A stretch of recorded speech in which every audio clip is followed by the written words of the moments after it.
That was pathetic. Where our theme is? Thank you. Thank you very much. Please pass the cart buckets for Alzheimer's research. Your noise makers. Harry Petrie will do this in our song.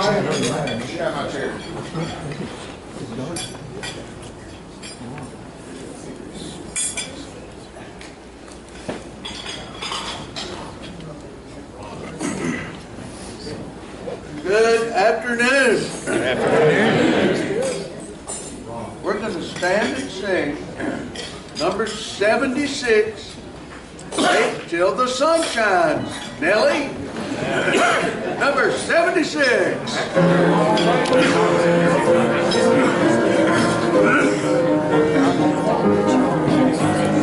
Wait till the sun shines, Nellie, and the gray skies turn to blue.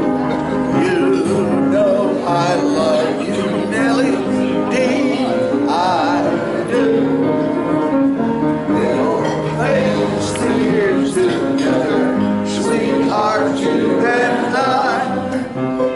Wait till the sun shines, Nellie, by and by. Y'all are really awful on that. If you would, please find you a Nellie out there and wish them a happy rainy day. Happy rainy day. Happy rainy day. Been anywhere lately, or just Back overseas every couple months. My last trip, it took me 3 days to get home. Really? Because of weather? No, just delays. There might have been bums on the plane. I don't know. I ended up in Anchorage, Alaska for a full day. I don't always know scorpions or anything like that. Yeah. Like, was recently found on one. Praise God. How are you? Good. That's all right.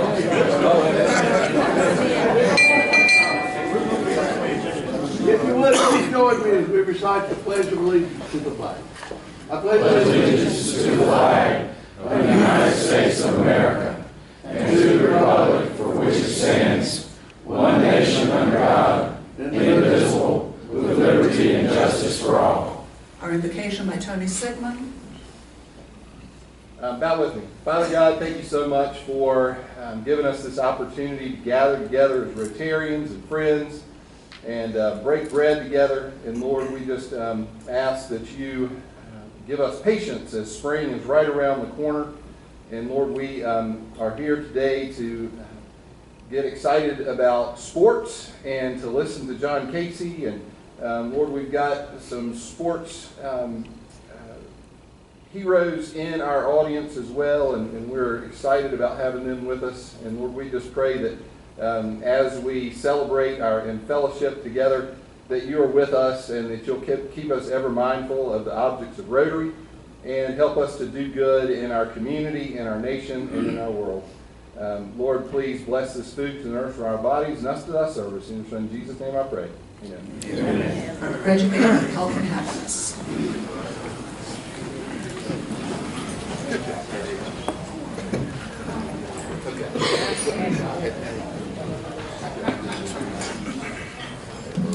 Thank you, President Rain. Good afternoon. Do we have any visiting Rotarians? One?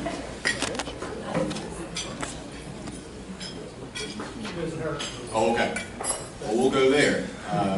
Any visitors, Tom? I have as my guest today Julian Roush. Julian is the manager of Edgeway Pharmacy located at Covenant Village. He is also a star of the Arena Football League, most recently playing with the Pittsburgh Pittsburgh Power. Is Bruce Trout's here? Bruce, I'm sure you remember Julian. 2000, for those of you who don't remember, 2007, Julian was in Michigan Stadium in front of 100,000 people. 24 seconds left in the game. Michigan was leading App State by 1 point. Julian kicked a 24-yard field goal to win the game for App.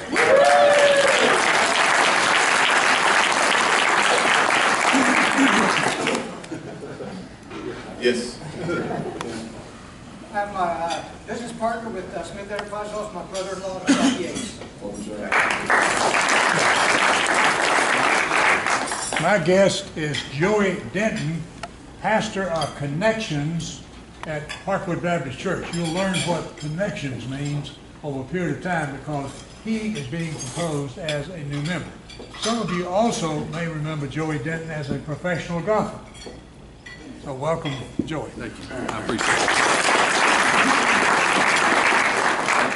I have with me a guest today who is a local sports legend, Earl Groves.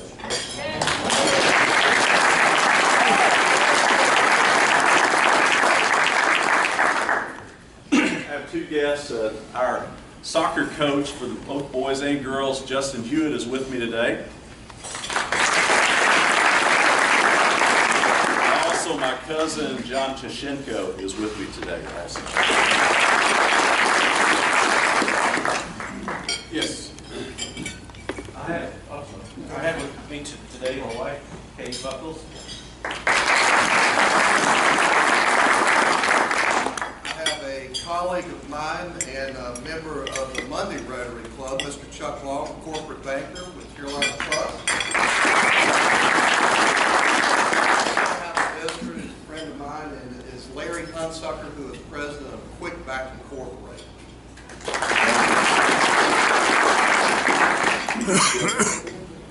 I have with me today my sister-in-law, Christy Vest, and John would like to know that she and I have been PSL owners since day one.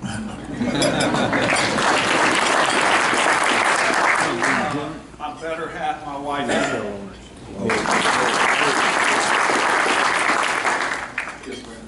My colleague Anita Kaiser, she's my bookkeeper, and she bleeds Clemson orange. She's one of the biggest football fans I know.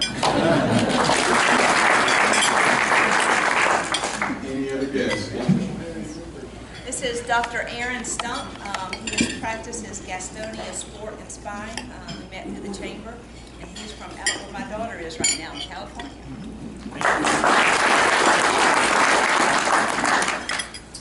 Okay, welcome everyone. Moving on to health news, I did have a conversation with Kay Britt, and of course, as I think 2 weeks ago, Walter was telling us he was dealing with all those blood clots and things like that, so we're kind of working through that. And if all goes well, he tells me he'll see us next Thursday, so that'd be pretty awesome. And also, Jeff Pruitt's mom recently went into hospice. She's over at the Robin Johnson Hospice Home in Dallas. So please keep her and that family in your prayers. Any other health news you brought to attention of the clerk? All right. Well, in the news, I got a few of you. Will move through this quickly. I saw that the Shield Museum had a reception honoring the National Board of Certified Teachers. So if Ann Tippett and Tricia Griffin will come up and pay a little donation, that would be great. I see Ashbrook is moving on to the regional, so if you went to Ashbrook or have a kid at Ashbrook, come on.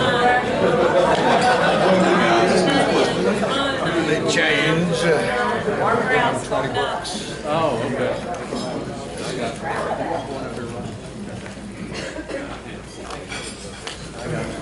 Lockville, I love you, but you were pictured again. So if you could come on up, I think I saw a lot earlier. You always look good in the paper, man. You really do. But not in real. I wasn't like that. Dr. Stout, I hate to do it, but Gas and Christian did welcome some new Beta Club members, so I think you ought to come up and pay on their behalf. Earl Mathers, you're my brother, I love you, but I saw the tax article. Get ready, folks. Laura Lineberger never made it in, did she? Okay, we'll get the next time. Hustle up, Earl. While Earl's coming up, any happy dollars? Yeah, come on up. I had a surprise visit yesterday from my son who was over in Charlotte shooting a feast for Inside the PhD Tour on Jason Krokak, as they do up-and-coming golfer over there. They're spending the day over there today, and on Monday He will be in Durham with Coach K and a number of Duke players for a CBS show that will air during the Elite 8 weekend. So I'm glad to have him home.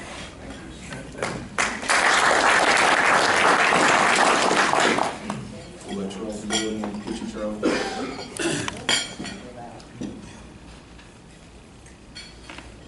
In case y'all hadn't noticed, Saturday is President Ring's birthday. It's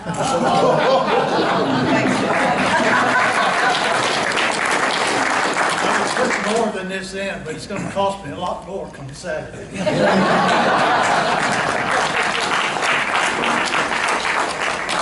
I've got a couple of happy dollars. I had a guy look me up and called me up the other night. We had a good long conversation that I was stationed with in the Navy 40 years ago, and I haven't heard from him since then. So it was pretty cool. It's hard to catch up on 40 years in just an hour, so we did it.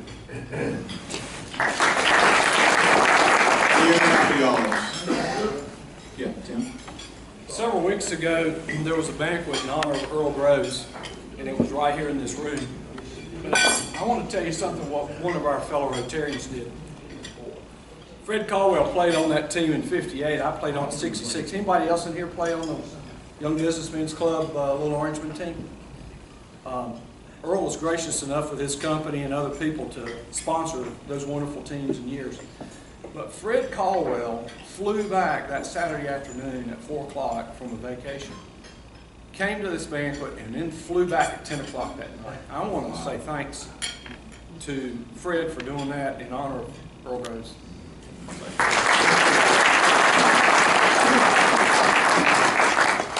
Any other happy dollars?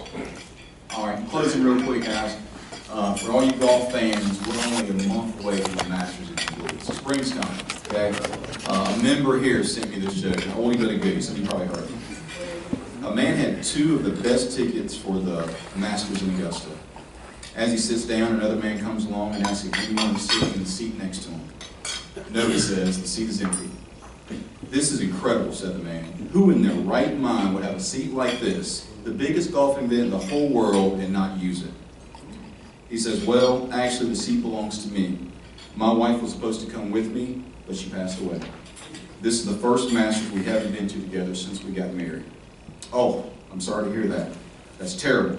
I guess you couldn't find someone else, a friend, a relative, or even a neighbor to take the seat. The man shakes his head. No, they're all at the funeral.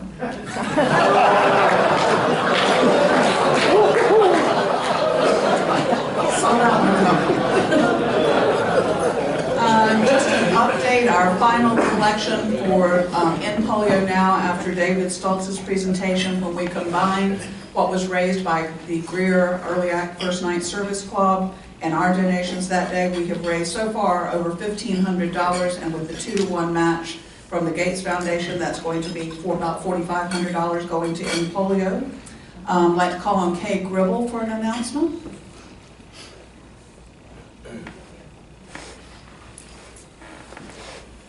Since you can't get there from here, I'll stand over here to the side. You remember a few weeks back you saw the prototype of our book stop that Charlie Pender built for us. And he put out a call for help to get some more built, so I hope some of you have responded.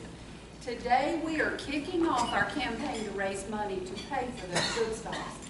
It's not going to cost a lot. We're a frugal group, but we do need your help. Our plan to raise money is to auction off hand-painted, one-of-a-kind lampshades. You may have seen them hanging in the windows at the Hive. As Merriman is known for doing, she hit the ground running when she came into this club as a new member. She recruited some local artists to paint some themed lampshades for us to raffle off to raise money for this project. So you may see them at the Hive.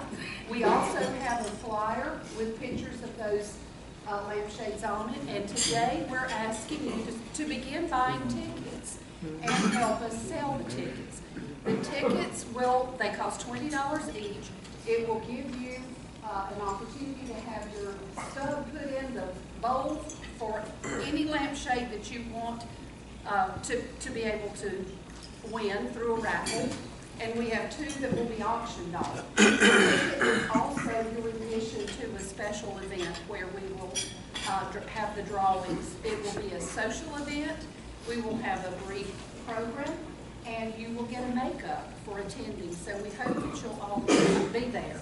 I want to thank Cindy Moose, she's not here, and said I'm a poor substitute for Cindy Moose. I've never seen anybody more organized than that lady is. She's thrilled to work with. But she asked me to be sure and thank some of the ticket captains who have taken bundles of tickets to sale.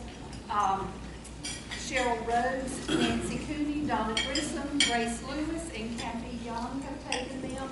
We have packets of other tickets made up that we'll be happy to hand to you so that you can help us sell these tickets to pay for these lampshades.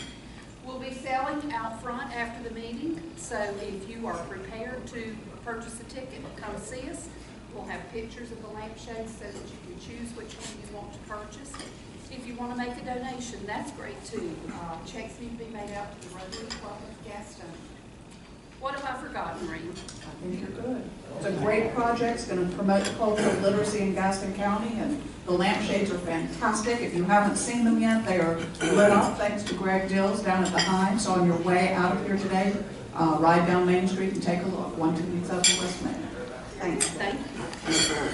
We do need a few more volunteers. Harry Petrie has stepped up to lead the effort in coordinating the Shepherd's Men, which is to raise money for returning veterans who have post-traumatic stress disorder and traumatic brain injuries. So if you would please see Harry if you would like to help with that. Andrea Sarah needs some more volunteers at the garden, so if some of you have spring fever, we've got a good place for you to work that out, so please see Andrea. Also like to call Rob Collis up front.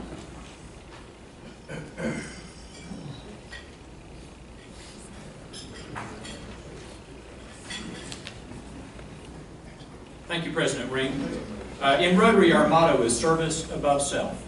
And we take pride in this club of honoring those in our community that we believe, Rotarian or not, have lived up to service above self. And today, I'd like to honor someone. I've had this award for a little bit of time here, and I've tried to find the right opportunity, and the cover of getting him here to hear John Casey speak was perfect. So thank you, John.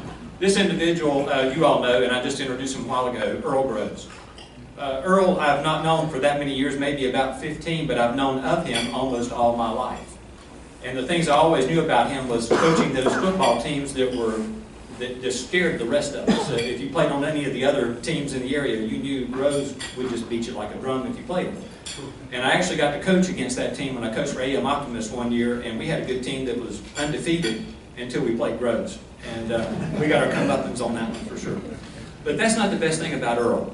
Earl's a very intelligent person. I read that he was valedictorian at that school, Davidson, and I think that's supposed to be impressive. Wow. I know it is. He's a man with immense intelligence. He has also been blessed with resources and the capacity to have compassion for his fellow man. And he has used those things to better this community. And he has lived out service above self. I think if you ask any of the players that played on those Grove teams, and I think they won 10 state championships and 3 national titles in just a few short years, they would tell you that, yeah, Earl taught them how to play the game of football, but he taught them how to live life even more so. So I'd like to recognize Earl. There are more things I could say, but Earl, stand up please and be recognized as our newest Paul Taylor Scholar.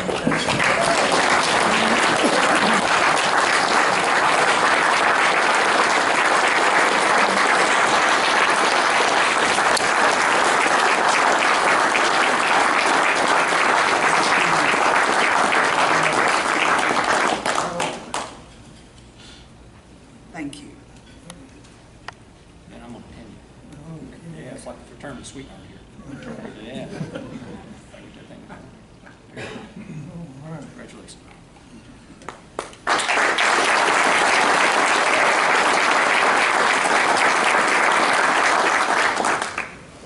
Mark Stout will now introduce our program.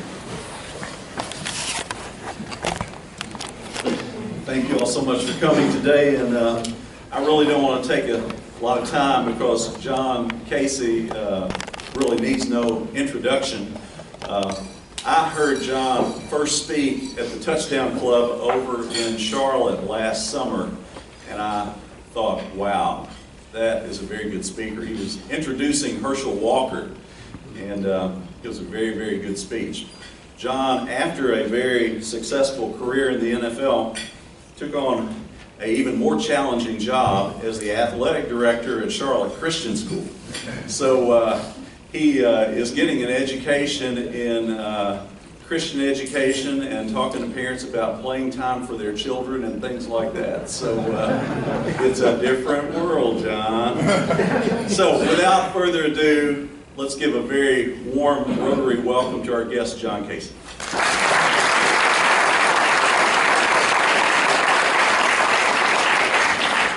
Thank you very much. It is a privilege to be able to be here. My years with the Panthers, using that as kind of a theme to what I wanted to talk to you about today. The years went very fast. I was born in Athens, Georgia. My father was a football coach at the University of Georgia for almost 50 years, played and coached. I grew up in the athletic dorm, right there on campus, McWhorter Hall. And I've been doing what I'm still doing my entire life. I was born in 1969. Remember all the players from the 70s, from the 80s. My dream, and really the only thing I ever wanted to do, was play football. I wanted to play football for the University of Georgia. It's what my dad did. It's all the relationships that I had. But I was given this huge problem because I really didn't have the talent to be able to throw, or block, or tackle, or run very fast. So I was athletically challenged. But I had this curious little skill, this little talent that God kind of just put in me. I didn't even know that I had it, because when I used to go to football practice every day, the guys that were having the most fun, because I equated football with fun, were the guys over on the other field who were kicking field goals and punting the ball and acting like they were athletes while the other ones were over there really doing the work.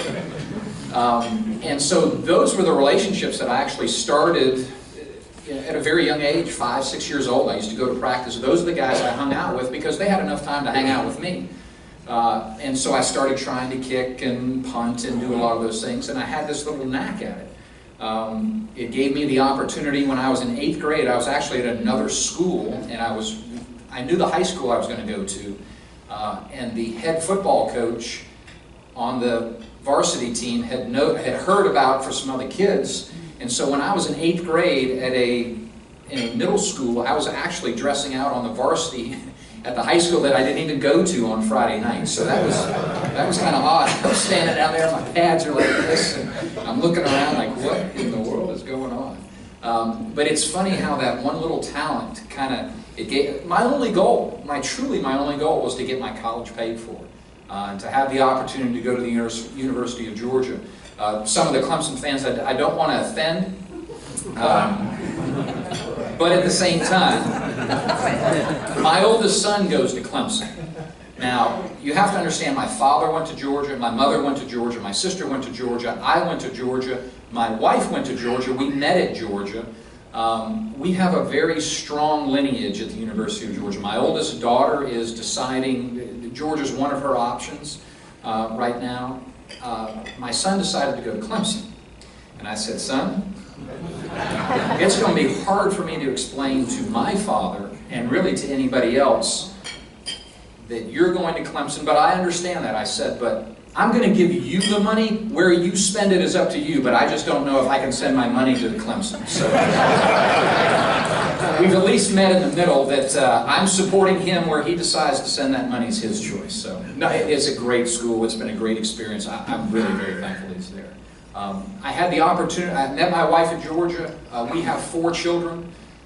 We didn't have them while I was in Georgia, fortunately.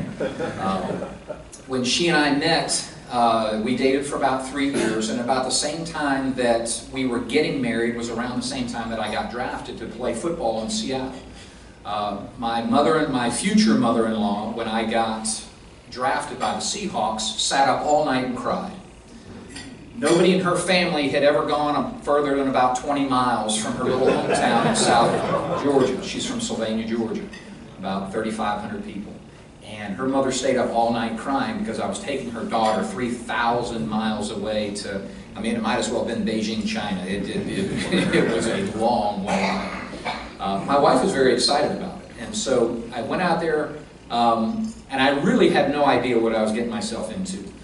Chuck Knox was the head coach out there. They had a very veteran football team. Most of the players were 30 years and older. I was 21 years old. I had just gotten married. I looked like I was about 15.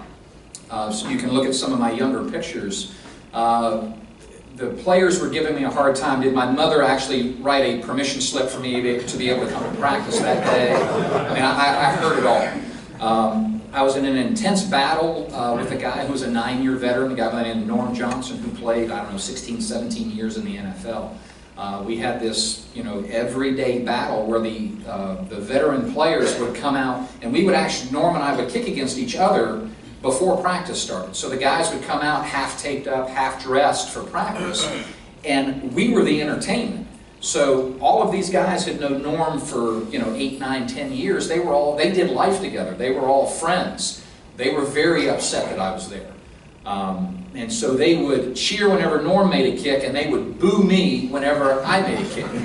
And that was every single day for about 2 months. Needless to say, I didn't have very many friends. By God's grace, I had the opportunity to make the team. Nobody really even started talking to me about halfway through the season, so it was, I led a very quiet existence. But it was a great experience. It was a lot of fun. A lot of crazy stories that happened in my 21-year NFL career. A lot of it happened in that older group of guys who had been around for a long time. Some of those things I just can't share in mixed company because I'm still trying to figure out how in the world did these guys not get thrown in jail. But that's a whole other conversation. I had the chance going into my last year in Seattle, it was 1994. And I've enjoyed living in Seattle. I wanted to be there for a long time. My wife wanted to move back to the South. We looked at a number of different places of where to live. But I thought I was going to be at the Seahawks for a very long time. I believed it was truly the Lord that just orchestrated a number of events that didn't make any sense at the time, but make a lot of sense now. The neat thing is there were 2 expansion teams that were coming in, Jacksonville and Carolina. My wife loves the beach. I figured it was a no-brainer that we were going to try to make it to Jacksonville. She looked at me and she said, "Well, why would you do that? I want to go to Charlotte."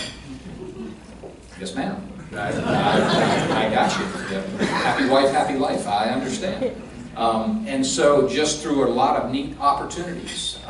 Bill Polian was the general manager. Mike McCormick was the president.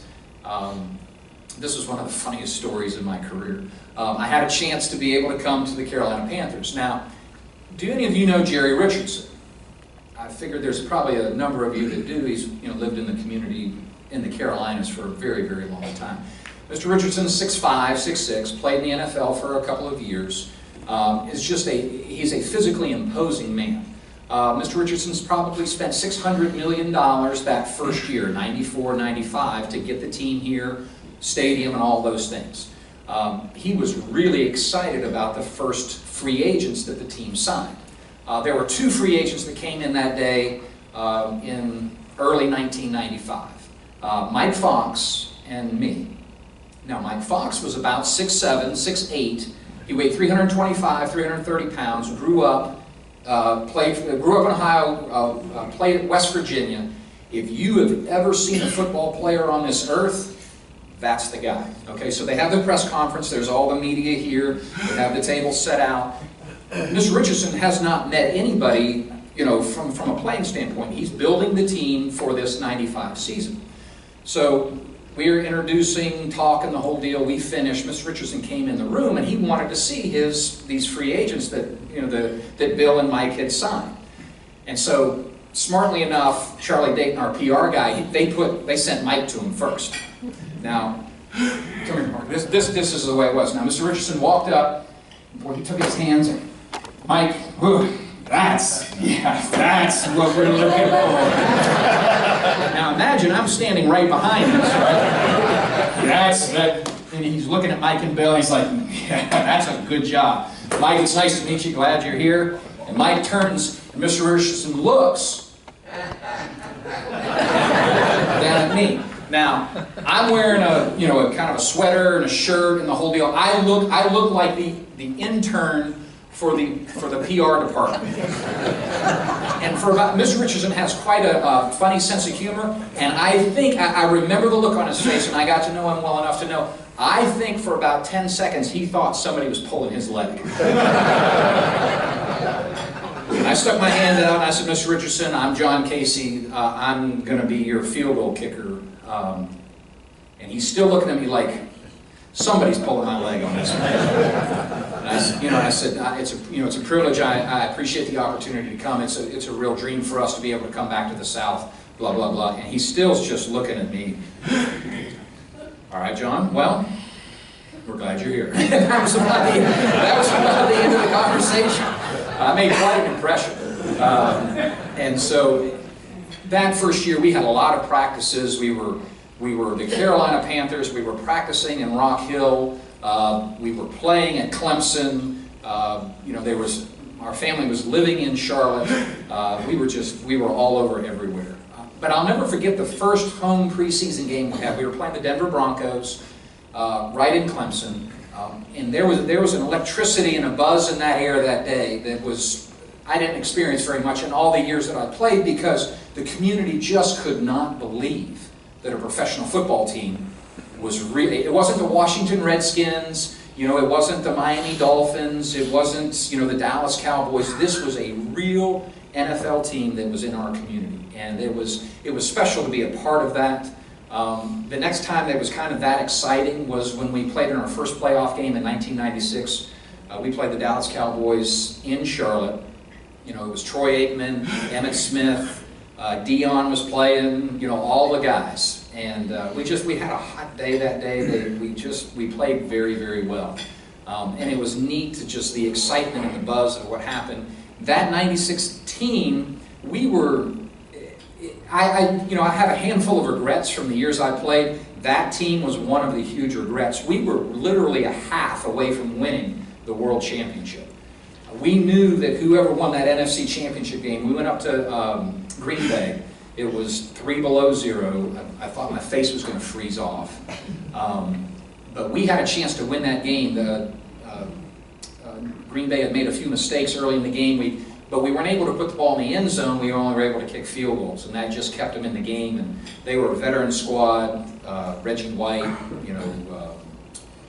Brett Favre, all those guys, and they kind of just wore us out in the second half. And they ended up blowing out. I think it was New England. They played in the Super Bowl, and we knew we were going to win that game. So that was a big regret of ours. Don Capers was the first head coach for the Panthers. A great man. I still look up. I really value the years that I was able to work with him, play for him. He was always a very high integrity guy. He worked very hard. One of the neat things about Don was Don would come in. We would do our scouting report on Wednesdays. So Don would come in, and I noticed early on when he would review all of the teams that we played. So if we were playing the Atlanta Falcons, he would start with he was the defensive coordinator. He would start reviewing their offense first, with no notes. He talked about every player, their size, their position, their speed, their skills, what they were good at, and he went through the entire offense. Then he went through the entire defense. Then he went through the entire special teams. All off of rote memory. There were no notes, there was nothing. And he did it week after week after week. He knew the team better than the team knew themselves. And that example was a powerful example for me about being prepared. I mean, he is as prepared a human being as you'll ever find. Really a great coach, had a great number of years. Decisions are made. You can't, if you don't win championships, they move you on. George Seifert was our next head coach. You couldn't have picked a more opposite human being. He was part of a group, an organization, the San Francisco 49ers, that were great. We didn't have a lot of great years together. It was a different way, different thing. That lasted for about 3 years, and it didn't work. When they brought John Fox in, he was really a neat breath of fresh air. He is what you see and what you know about John is the truth. There's no hidden agenda. He wants to win. He pours his heart and soul into it. We had 10 great years together. We won a lot of football games, had a lot of neat experiences. Now, the games were always kind of close, right? I got tired of standing over there going 10-9, here we go. You know, every time the game seemed to come down to whoever had the ball last.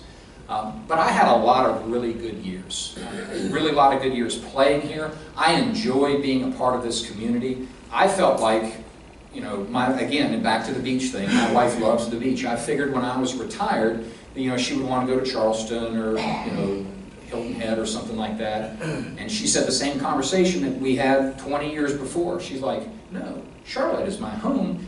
That's where that's where we've raised our kids. That's home. And it really is. And that's how I know that the Lord brought us to this place all those years. Gosh, it's now almost 21 years. It's been a special place to grow up. It's been a special place to live. And you know, now I have this neat new job where I'm the athletic director. I'm not nearly as loved as I was when I played. I think the only place I'd be hated more if is I went into politics, which I almost thought about doing that. But, fortunately, no. But I've had a wonderful time, and it's been a wonderful opportunity to play. I played way longer than I ever thought that I would. I can't tell you how kind people have been to me, to my wife, to my children over the years. We were stopped in the airport the other day by people who said, hey, because when I was let go, I mean, I was there and then I was gone. And it was, for anybody that was even aware or even remembers, it seemed like it was fast. It was really that fast. I was going into training camp 2011. I was at the facility. Ron Rivera had just been hired. I just met him, had a couple of conversations. Our general manager walked down, said, hey, I need to see you in my office. Okay, I mean, I knew Marty for 14 years. Went upstairs, and in about 10 minutes, we're looking for somebody else. And I said, okay. Yeah, that's great. You know, I look forward to the opportunity. I've competed my whole life. I look forward to competing. You know, it's professional sports. I get it. And he looked at me. He goes, "No, we're gonna let you go." Okay. I walked out. I grabbed a few things. I called my wife and I said, "Honey, I'm coming home." And that's how it happened. And so I got a phone call from the New Orleans Saints about a month later. They had an injury on their team. I thought I was going there for a few weeks, and the Lord gave me a chance to go through one of the neatest, most special years that I had. Now, I know it wasn't the Panthers, but it gave me a chance to kind of separate what I went through, the way it all ended, and to be with a group of people that treated me really well that year. I got that final, it was almost a honeymoon swan song at the end. I knew Mickey Loomis is the general manager for the Saints. He was the cap guy at the Seattle Seahawks when I went there as a rookie. Joe Vitt, who was the assistant head coach. Joe was one of the defensive assistants when I was at the Seahawks. And there was just all of these old relationships that I had a chance to go to this team. And we came back here and we played here in October, and it was the weirdest thing to not stand on the home sidelines, but stand on the visitor sidelines. And it was, I went to Sean before that week, because a lot of times guys will move and change and the whole deal. And I said, Sean, this week is not about me, and it's not about all of that stuff. This is about the Carolina Panthers playing the New Orleans Saints. And I said, I don't want to be a captain. I just want to go. I just want to kick, and I just want to go home. And he was great. He never even mentioned it. It was never mentioned, the whole deal. After the game, the Saints won that game. They gave me a game ball afterwards. And I don't get into all that stuff. I really don't. But it was just a good day. Just for me personally. I've never really shared that with anybody. I've told my wife that. there was a small group of guys, and I came across, I was cleaning out my bookshelves the other day, and I came across some pictures of a photographer who was there taking those pictures. And I was able to kind of relive. We've all had good days. We've had some hard days, all of us. We've had some good days. And in my career, my years, that was personally for me, that was a good day. I appreciate the opportunity to share with you. I'll leave it open for question and answer now. But I just want to kind of give you a glimpse of the years, what I did here, and just say thank you. I was sent out in a very quick manner, and I really miss not having the chance to say thank you. So I'm kind of on my my farewell tour.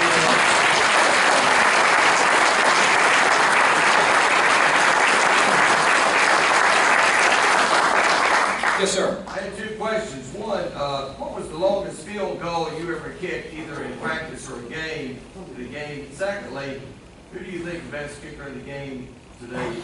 That's good. Two good questions. Number one, and it's fun. The reason why I like doing question and answer is because I don't know what you guys are interested in or not, but asking those questions, it brings back the stories. My longest field goal I ever kicked in a game situation was a preseason game.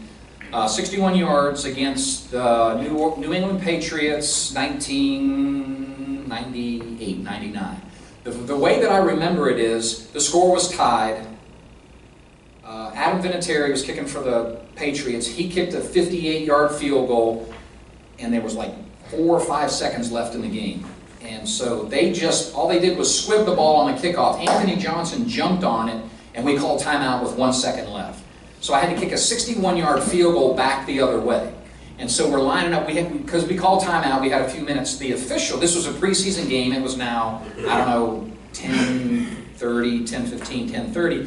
He needed to get out of town. So this is the truth. The umpire walks by, he says, "Could you please make this kick? I gotta get out of here." I said, "I'll give it my best shot."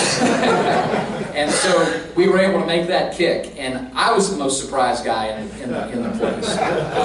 But it was a lot of fun. And so I enjoyed, whenever I would make a kick, something like that, people used to get really excited, and I used to enjoy watching their reactions because of the difference it made in their lives. I would say the best kicker in the league right now is probably Stephen Gostkowski for the New England Patriots.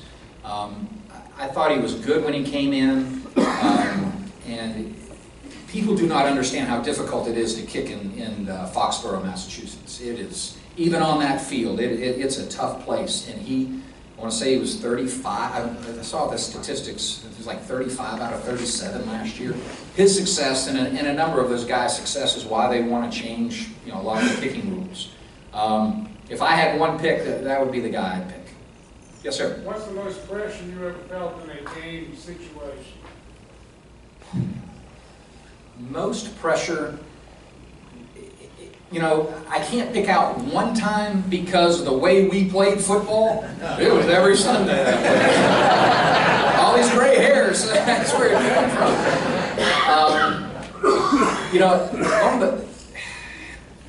That whole 2003 season when we went all the way into the Super Bowl, I mean, it was just week after week after week.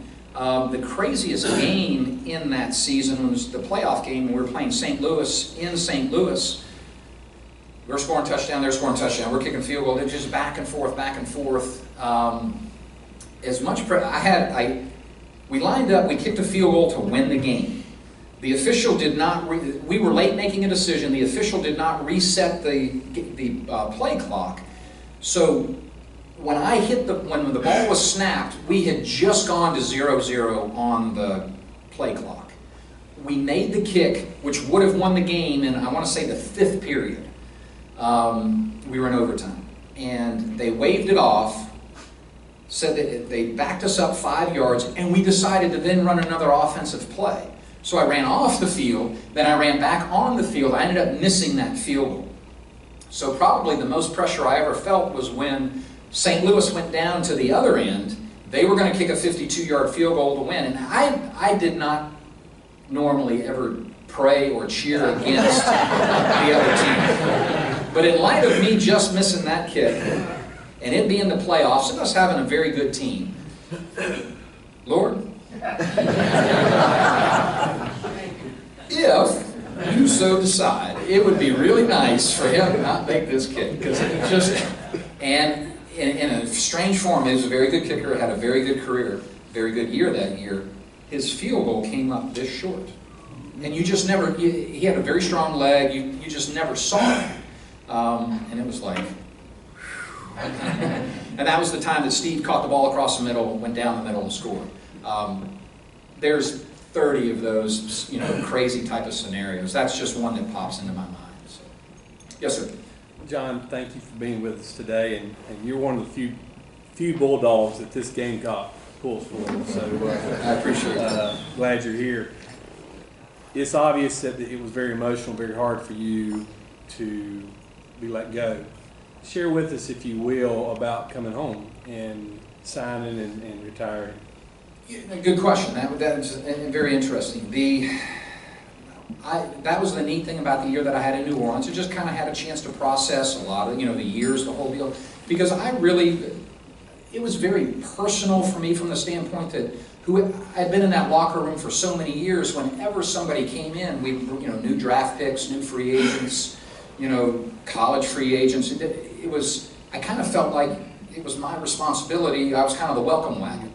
And so just the way everything flipped so fast, it was like, wow. I had a time to work through it, the whole deal, and it's pro sports. I get it. It's not a shock. And so I had pretty much moved on the whole deal, and it was probably April of 2013. My wife started she said, you should come back and you should probably retire and the whole deal. And I'm like, I don't know. I mean, I don't need to. I don't know why. It's just, I've moved on. I mean, I've moved on. Life's gone on. And she kind of kept on me. And so finally I said, you know what, okay. So I called the Panthers and I said, hey, if it's okay, you're amenable to it, would this be okay? And they thought about it. They got back to me, and the answer ended up being yes. We went through the whole process. And I was still, even while we were going through it, it's like, I just had moved on. The neat thing that happened while I was in the middle, getting ready to go up to the press conference, there was a number of media outlets that were there. They were interviewing my children, and they were talking to them, and I watched the looks on my kids' faces, and I looked at the look on my wife's face, and it's like, I have a chance too, but they never had a chance. They were on the NFL ride, they were doing all those things, and they never got a chance to have closure. So I'm standing there watching this whole thing going, Lord, why you wanted me to do this. It wasn't about me. It was for my family. And they were so proud. They were smiling and all the stuff they did. And that's the reason why the Lord had me do it. And it's like, you know what? Okay. And so, Miss Richardson introduced me. There were a lot of old players that I played with, coaches and everybody that was there. And, everybody kind of expects for us to be this funeral type of experience. I'm like, guys, I didn't die. It's okay. I enjoyed my years. It was good. I'm glad I played. I don't want to play anymore. At that time I was 43 years old. It hurts. It felt fine when I was 18. It hurts when you're 43. And so I really just tried to thank everybody. And that is kind of the way that whole thing came together. Yes, sir. Yeah, John, you thanked us earlier as your fans, but I'd like to just thank you for the memories over the years. Following the Panthers, and thank you for the way you played the game, the way you lived your life, and you were such a role model and inspiration to all of us and our kids.